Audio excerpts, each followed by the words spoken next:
So we have kind of sort of, with your permission, made a decision to have a member bill to take care of our legislative issues this year instead of trying to tack it on to a big committee bill / train.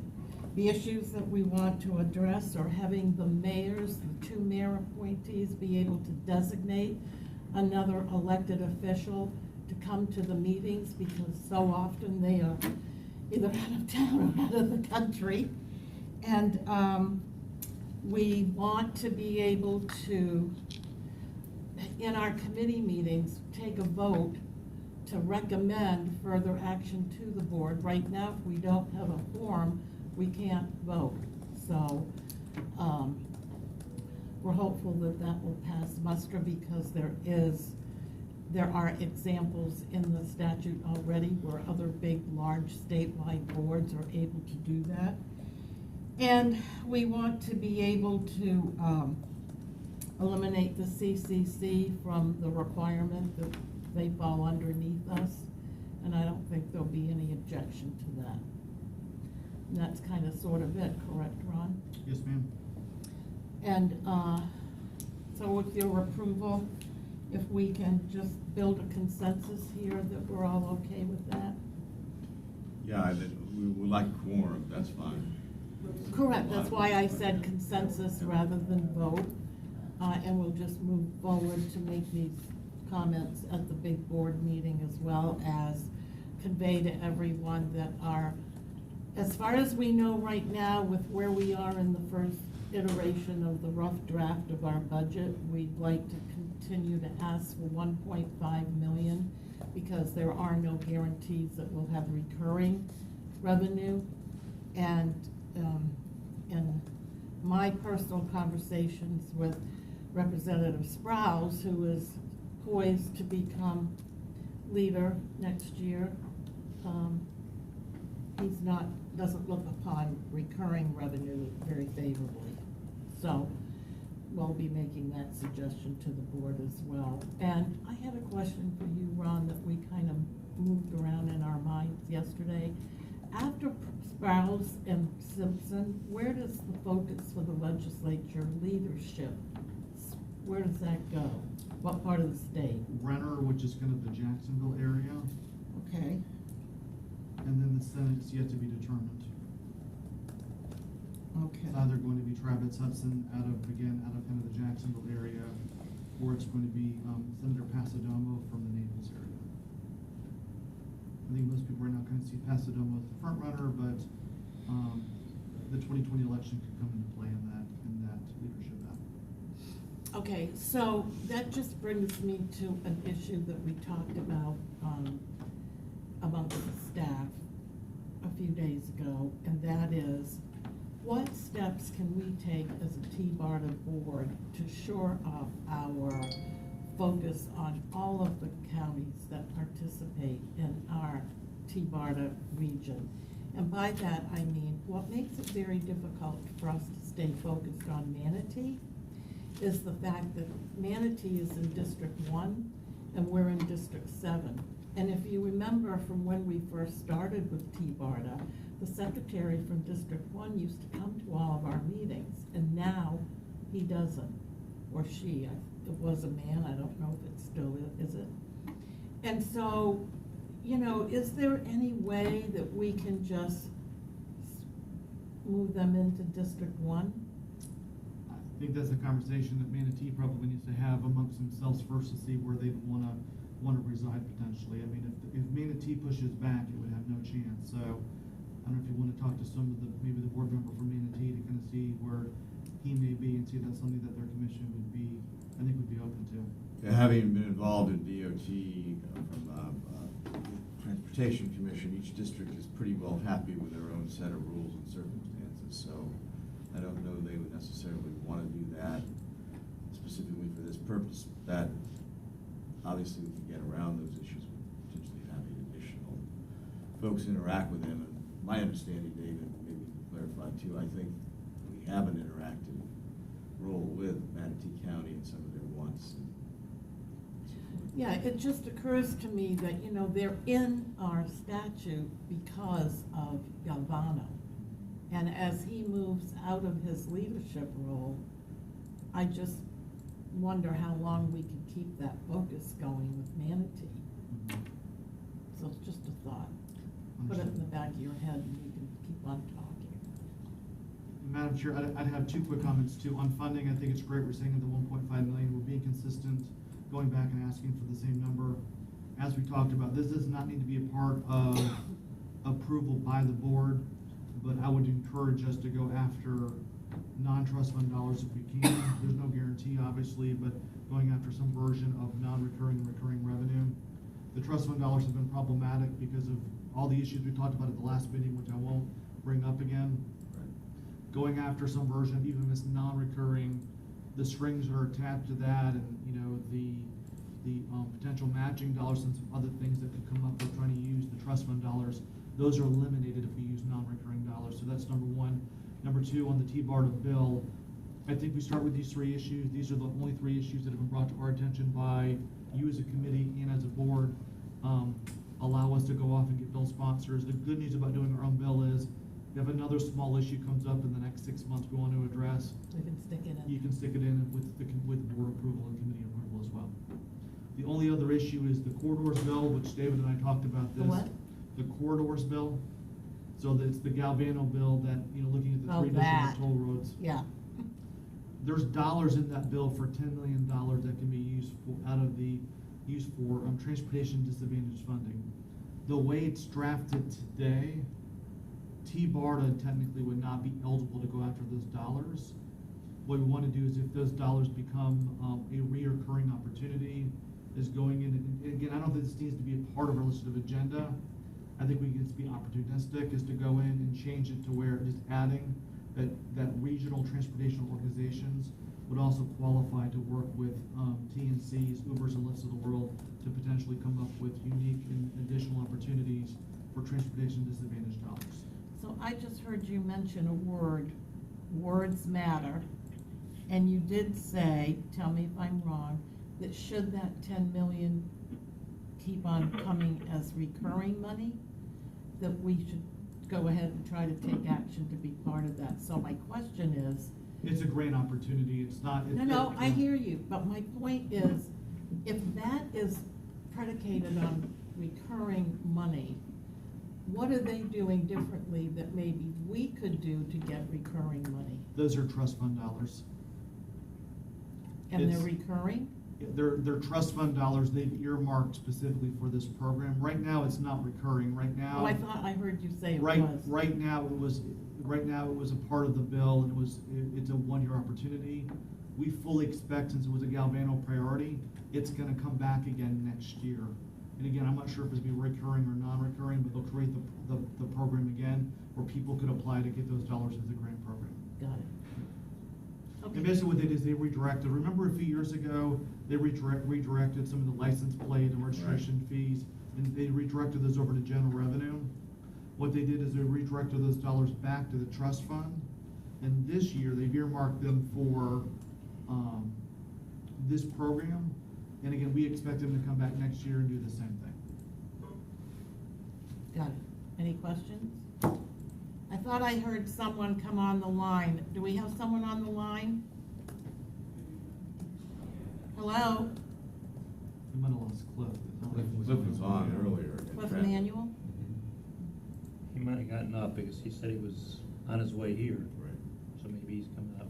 And welcome back, Mr. Attorney. We have missed you dearly.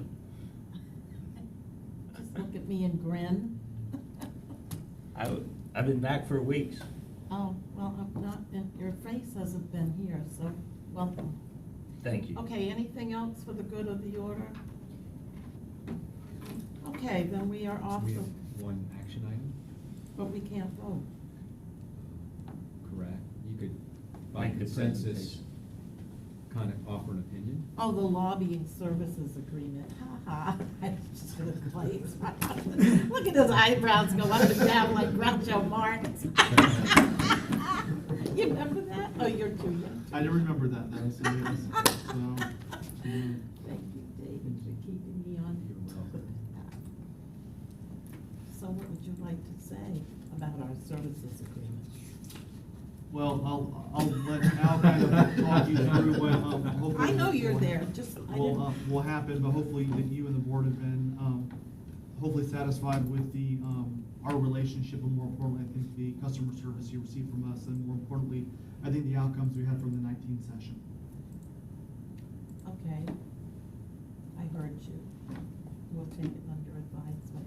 Al, would you like to make a presentation? Yes, ma'am. Good morning, Madam Chair, members of the committee.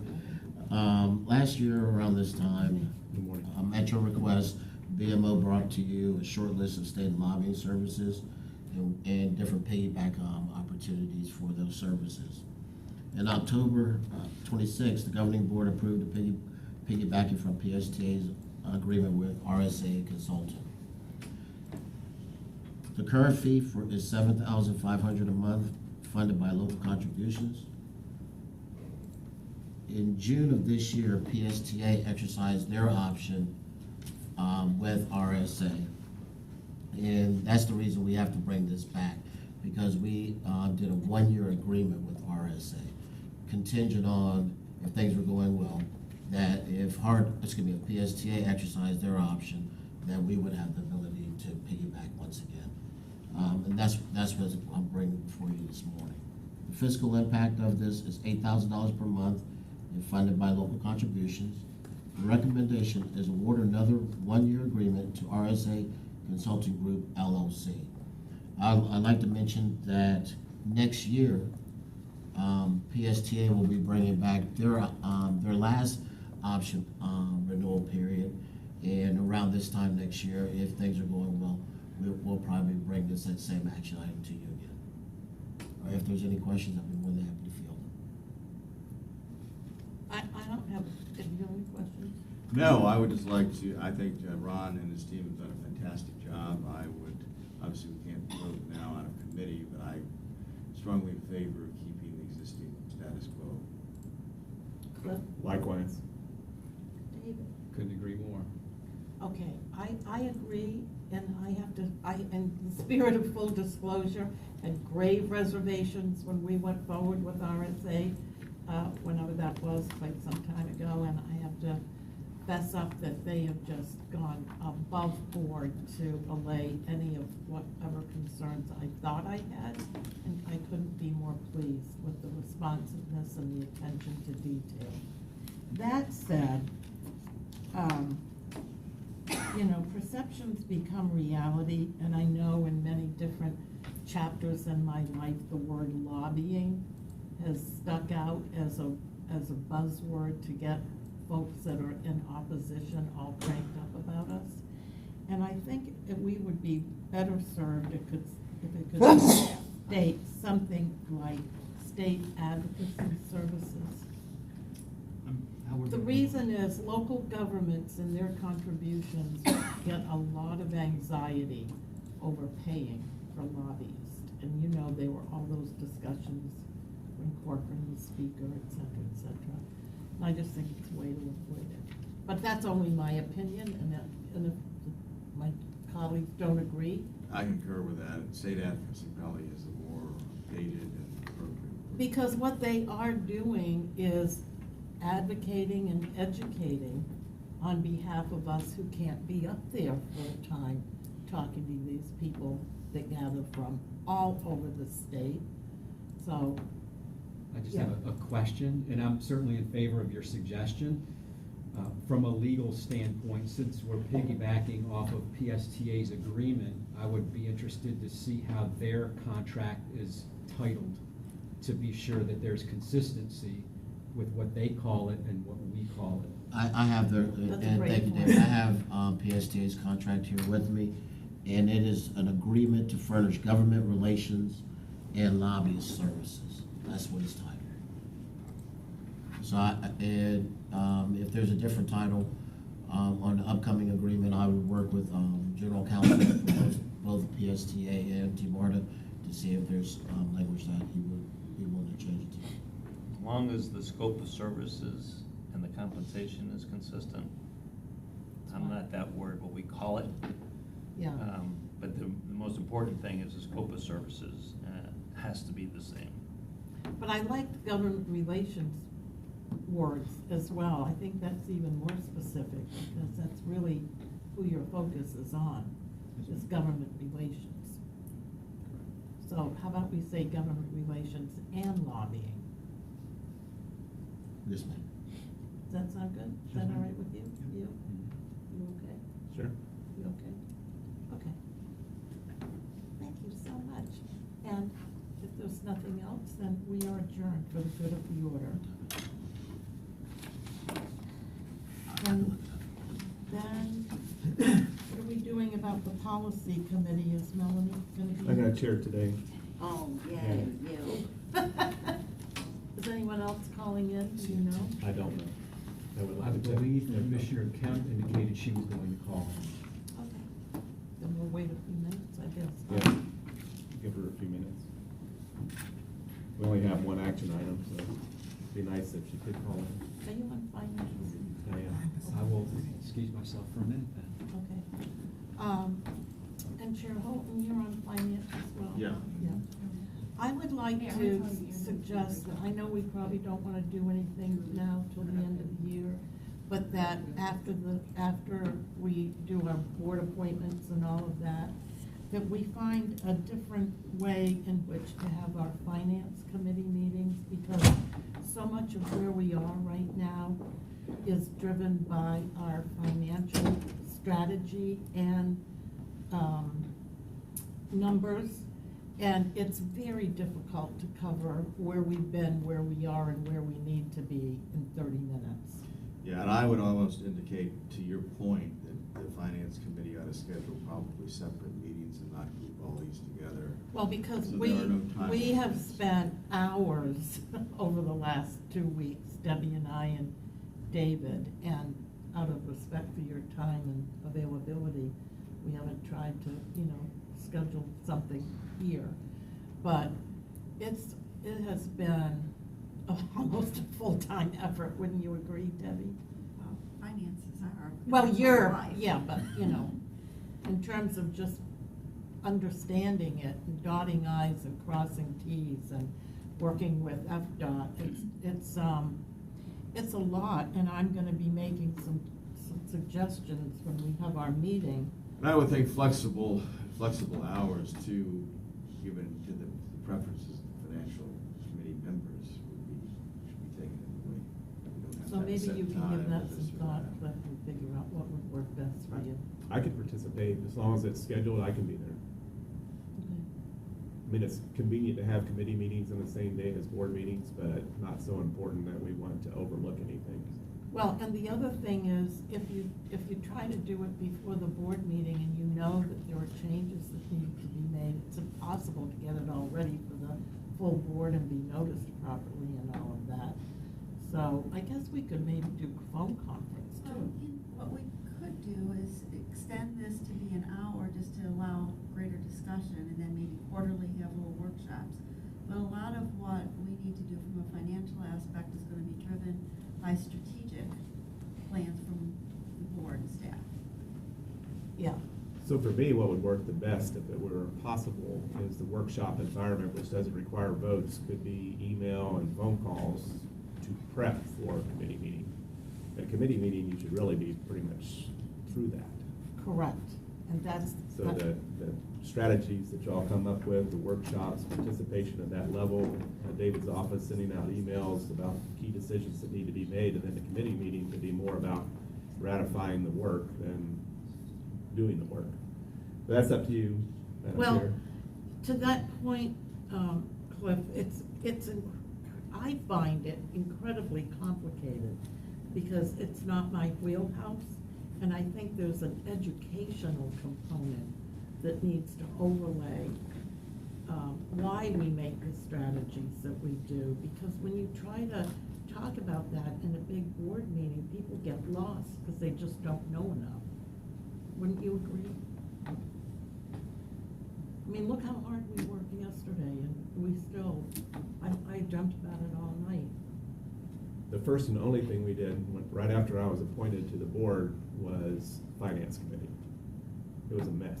We didn't have Until finance until committee meetings. we had a group of people trying to figure out just how to put the numbers together, because none of it made any sense to us and understood what There you what it was go. supposed to look like. And Rest my until we, case. right, until we hooked up with PSTA and our support, it wasn't clear. But it is something you have to stay on top of. Absolutely. Continuously. It's just amazing how it can go from here, this way, if keep your eyes on the ball. Plus, all the agencies that send you money for support require that kind of disclosure and accuracy. Very difficult to work with the state, other folks with investing money into an organization they don't have confidence in financially. So I'm We're getting totally there. on board. No, We're getting there, I though. can read the That's the good statements and part. understand them. They make sense to me, so I'm very happy Yay. with our new relationships. We're gonna get there. Yes, we are. Okay, well, if you wanna start policy. Has anybody called in? Do we have anybody on the phone this morning?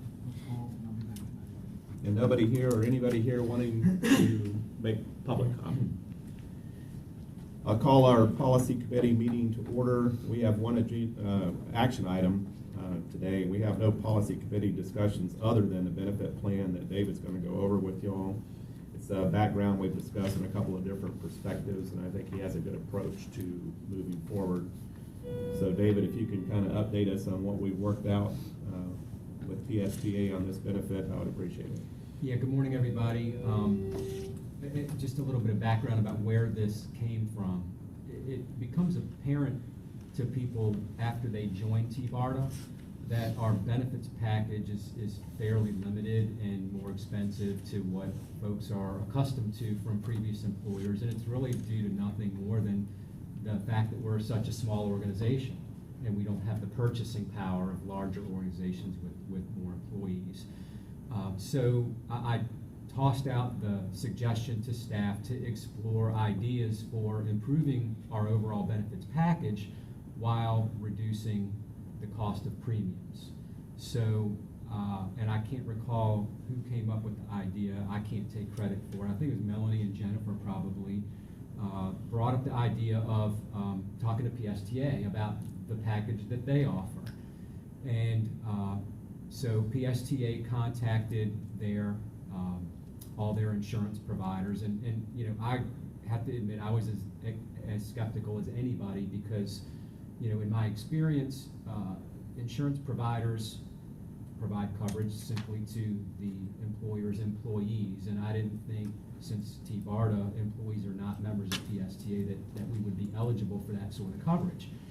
Well, lo and behold, all of the providers came back and said that they had no problem with that approach whatsoever, that they could in fact extend the identical coverage to TBARTA folks as the PSTA employees receive at the exact same rates. So subsequently, I contacted General Counsel to find out how we could put something like that in place. We started out by reviewing the existing interlocal agreement that TBARTA has with PSTA for grant administration services. Alan came back and said that an arrangement like that is not covered under the existing agreement. So he subsequently drafted another agreement, which we've included in the packet this morning, and it's also included in the board packet as well, that would cover this sort of an arrangement. We also provided, for your reference, a list, it's a table which identifies the benefits that we're talking about, and it identifies the list of all the benefits that PSTA provides its employees versus those that TBARTA employees receive, and you can see kind of where the gaps lie. But what we're suggesting is that the board approve this draft agreement allowing TBARTA employees eligibility to participate with the PSTA benefit providers. We look at it as sort of like a piggyback arrangement. I could not be more elated. As the former deputy insurance commissioner and employee of the Department of Financial Services, this is what we wanted to do when we did the first memorandum of understanding, because we looked at all the different, there were 7 that when we did a joint meeting, it started with a joint meeting we did with ART, way back when, there were 7 areas that we could partner and reduce cost and have more. And this was one of them. So I am elated. I think it's a great idea. I don't know why we haven't done it like a gazillion years ago. But this arrangement would not only reduce costs for the employees, but also for the employer as Got it. well. Got it. Yeah. It just makes sense. So.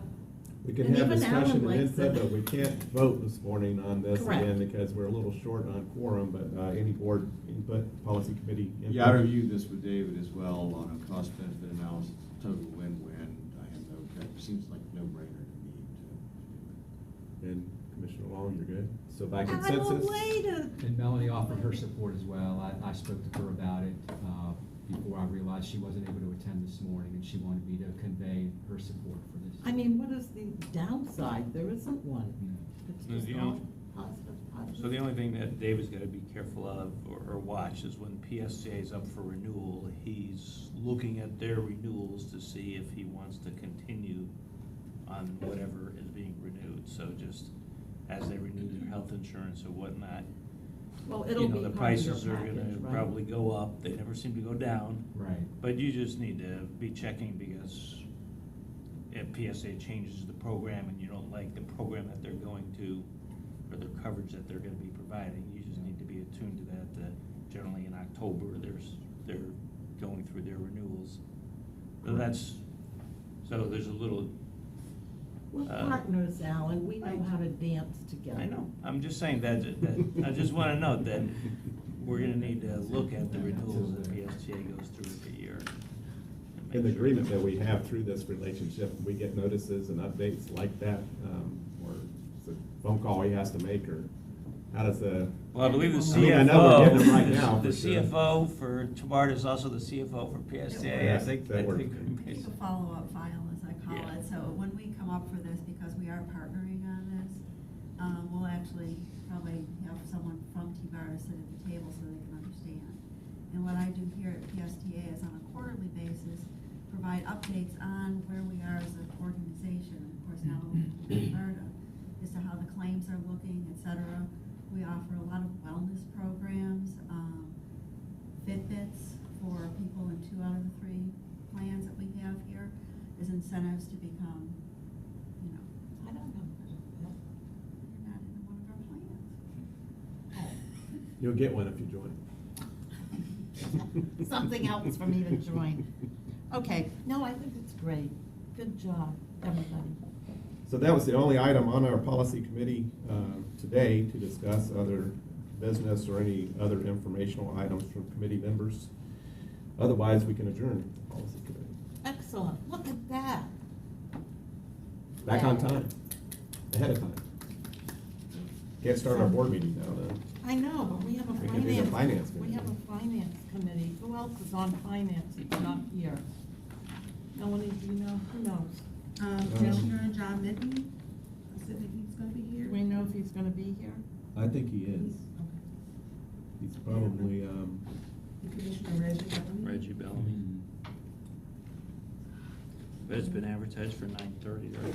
yes, was. I think- We tell you about our benefits packages.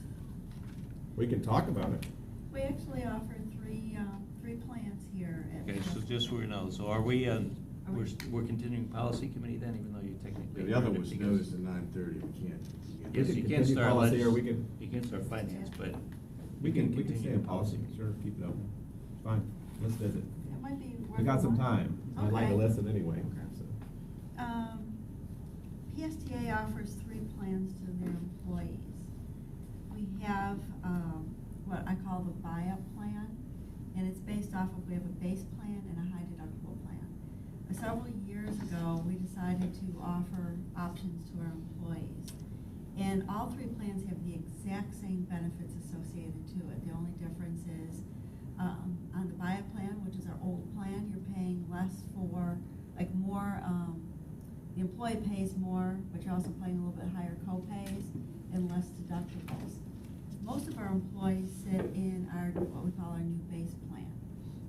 And then we have now, it's growing leaps and bounds into the high deductible plan. And with the high deductible plan, we provide, which is up to TBARTA what they would like to do, but we have health savings accounts that the employees can put money into on a pre-tax basis if they choose to do so. They may go ahead and make deposits on their own into the account. It's theirs for life. So that's a great savings plan as you're looking to the future. And PSTA also puts a portion into that account as well. With the Fitbit program that we're offering to the base plan and the high deductible plan, we pay $1.50 for every, not every, but every day if you make your 10,000 steps, and another $1.50 if you have a half hour of cardio that's in there. So it's very incentivizing to do that. People see me jogging while I'm warming up my tea in the microwave. You see people walking around here at our retention pond, but it's a great incentive to, for $3 a day to go into your account to do that. But the plans are great. Cigna has the whole online, if you want to talk to a doctor online, you can do that. They have health coaches. All of it's part of the plan. So it's a great, great program. We have an employee assistance program here, as well as many other benefits that we offer. FSA accounts for people who choose to be in the base plan or the buyout plan. And the contributions from employees to the HSA component are pre-tax dollars? It is. Yeah. It's a wonderful plan. Yeah. I set that up in Blue Cross for my employees. As small as we are, it's still a wonderful benefit. And, Well, it is, and I just had one of my employees go through this whole sort of analytical thing saying, well, if I set up my HSA account and I just keep putting into it, but when I go to the doctor, because everything that's annual type physicals, et cetera, annual things, you don't pay anything for. But he said if I go in, like I just bought a pair of glasses, if I pay for that out of my pocket, I want to still keep that piece at the end, because when you go to retire, there's no taxing on anything you take out of the HSA account.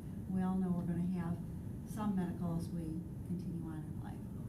So you it's a no great longer program. have to spend them each year, so they can accumulate, Right. which is the biggest plus for that component of the insurance policies.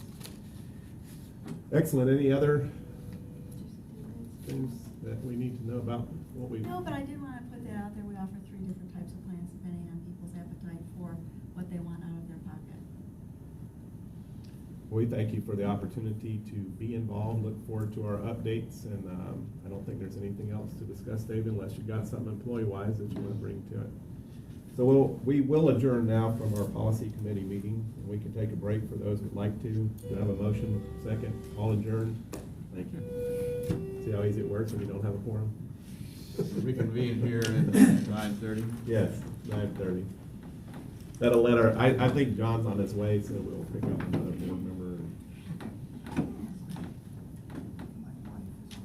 Yeah, he said he'd be here.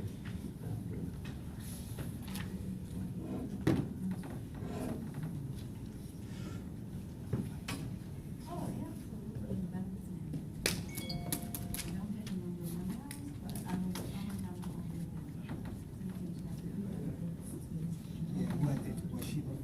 We were sent you 1825, right? Did you know that the true notices of your phone number listed as the